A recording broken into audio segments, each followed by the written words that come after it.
Now that we've done a bit of the work of looking inward and reflecting on our deepest values, I want to invite us to move into a more outward looking posture. To me, the work of navigating our deep differences in this time is a dance of inward reflection and outward curiosity and relationship building. I guess I have always been a curious person. I tell people frequently that the path that has led me here is a path of following my curiosity.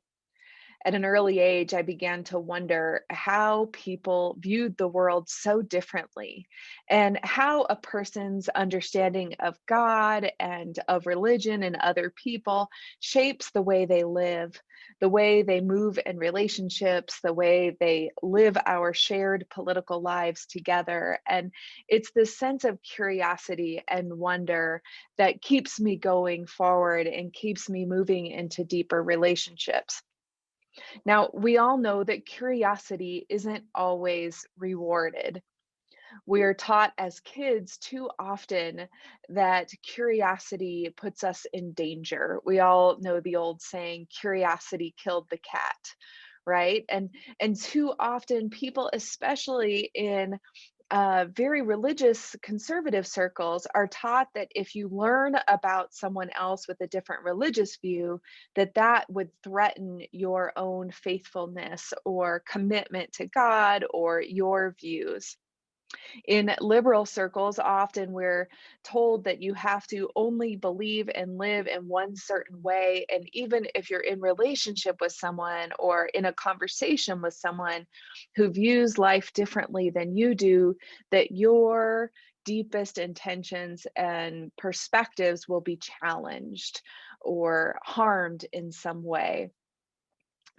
I think that this really goes against who we are and who we are called to be. God gave us this gift of curiosity and wonder about one another.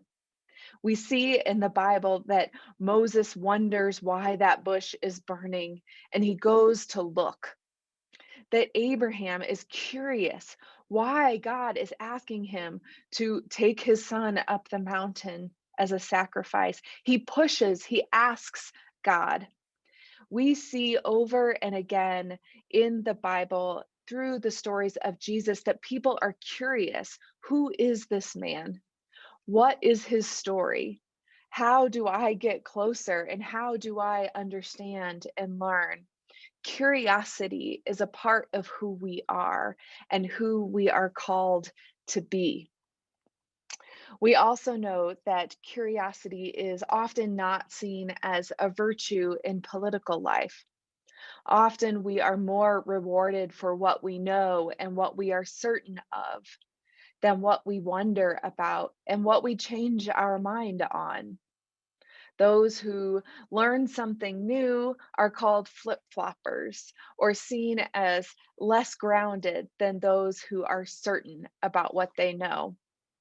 I think that this is a really dangerous part of our political trajectory is hyper valuing what we know rather than holding a posture of curiosity and an openness to wonder and getting to know people who are different than us and learning how we can live together in this time and this place and this space. Parker Palmer, in his book, Healing the Heart of Democracy, talks about turning to wonder when the going gets rough. This is a different posture than uh, judgment or assumption or claiming to know everything about another person. There are always times, we all know we've had those times where we think, how can they see things this way? I just don't understand how someone can view the world so radically different than I do. Parker Palmer reminds us to shift from a posture of judging that person to a question. I wonder what in their experience has led them to this experience or this view or this way of being, this way of voting, this way of seeing ourselves and each other. I wonder what. It creates a whole new openness that actually has been scientifically studied by neurologists. Not that I understand brain science, but this is fascinating. Brain scientists have found that asking questions and moving to a posture of curiosity actually changes our brains and makes us more open to new information. Of course, this makes sense, doesn't it? That challenges that we might be able to find new paths forward. Those who consider themselves experts and knowers and certain are less likely to be able to take in new information, to reconcile that, and to find new paths forward. In this time when we are too often divided, I think that cultivating curiosity is more important than ever. And the truth is that curiosity can be cultivated.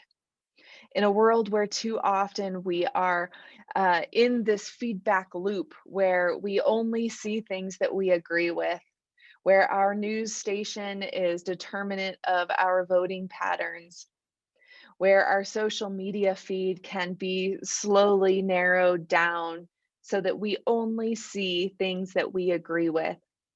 We have to step out of those spaces, move into places and relationships where we can cultivate curiosity, where we can move and challenge ourselves to wonder over knowing.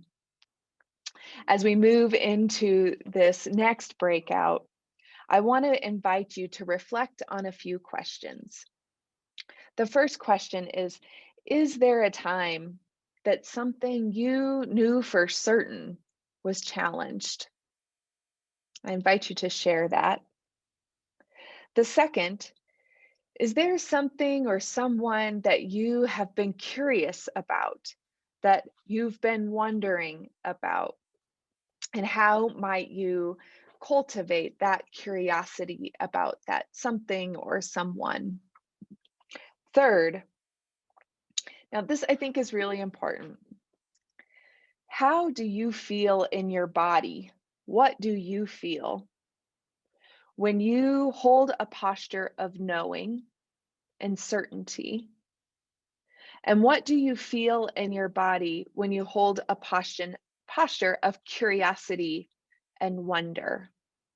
I invite you to just take a moment and to notice how that feels, to know or to wonder.